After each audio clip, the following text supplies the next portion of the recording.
Okufa kw'abadde sipiika wa paalamenti okwalangiridwa gye buvuddeko kwali ssentebe ya sipiika Enkalu nga kyetagisa okujjuza mu bwangu emirimu gya paalamenti okutambula obulungi.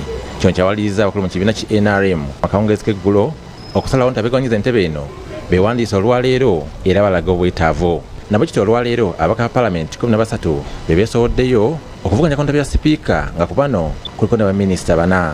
Mu ntandikwa akulira ebyokulonda mu NRM Dr. Tango Doi yasose kulambika bavuganya nti ekifo ky'amyuka sipiika wa paalamenti si kyakuvuganyizibwako.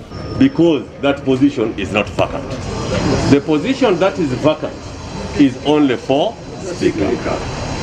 I also declared no procession because we are in mourning. Wabula ekyewuunyisa asoose okwewandiisa kifo kya sipiika yamyuka sipiika wa paalamenti Anita newankubadde tasoose kulekulira buvunaanyizibwa bwe, era kino kireeseewo ebibuuzo nga bangi beebuuza lwaki ekifo kino kyalimu tekigenda kuvuganyizibwako. Among okwewandiisa atumye muyambi we ow'ekyama nti ye abadde mukosefu. Is the Right Honourable Anita She has expressed interest by sending this through the PA. Duly accepted because she qualifies, and I've given back to the PA to take her leave. Thank you very much. Abalala bewandiisiza Jackson Kafuzi, minisita omubeezi ow'ensonga z'amateeka, omubaka Tim Jackson akiikirira ekibuga Arua, omubaka Sarah Opendi akiikirira Tooro mu paalamenti, minisita omubeezi ow'ebyokwerinda Jacob Oboth, era buli omu aweera nti asobola okujja mu ngatto z'olanya. Those who see me see that I have some percentage, some ability to fill the gap, and I have come purely to pay tribute to Jacob Olanya. I have expressed interest to run for the position of Speaker. If the Central Executive Committee of the NRM party, to which I subscribe and belong fully, endorses me as a candidate or flag bearer for the party, I will resign my position as Deputy Attorney General. Abalala beesowodde kwe kuli omubaka wa Ddokolo Okoti Ogong n'omubaka wa Lwemiyaga Theodore Sekikubo nga bano bombi beewaanye nti be basaanidde okuba mu kifo kino kubanga balina obumanyirivu obumala. I'm a member of parliament and I've been in parliament for the last 27 years. And you should note that I have experience in parliament, I have experience in government, and I have experience in mobilization and designing government policies. Kubanga abesimbyewo nkakasa nze omu ku abo abasinze obumanyirivu mu parliament. Ndi munnamateeka omutendeka obulungi, nze nzize nga nzize. Njagala batukube mu ttooki batunulye buli omu n'obusobozi bwe. Si lwakuba nti nno bawulidde nti baguddewo kati n'olwekyo buli omu n'adduka. Bangi bayitibwa abalondemu ali omu ye Sekikubo.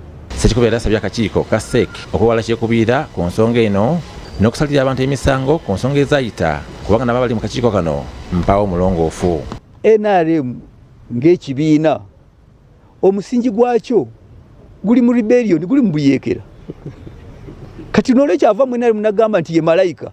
Excuse me, siri malayika, nzize ng'omubaka ate ng'omubaka wa NRM ava mu mirandira gya NRM.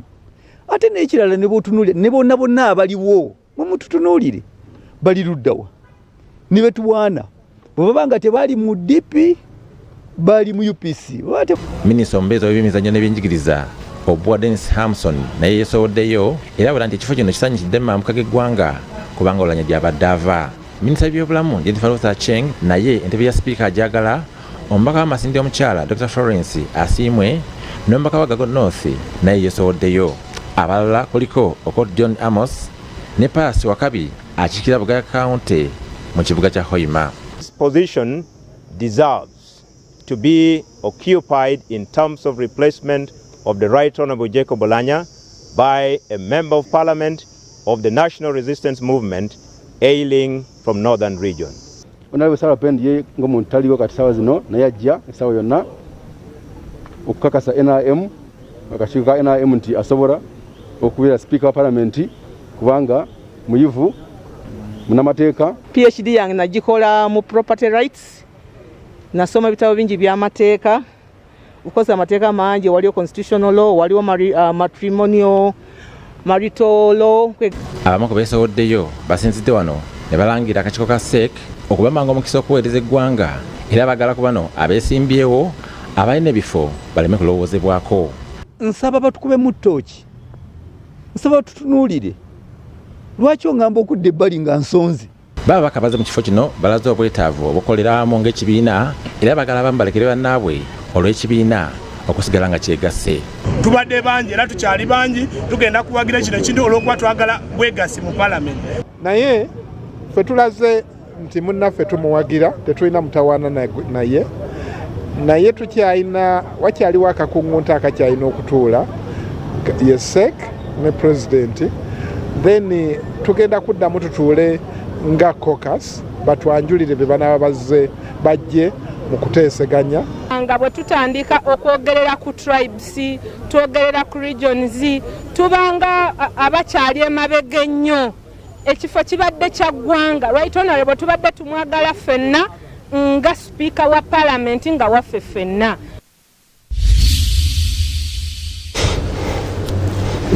Ensonga ndowooza muziwulidde.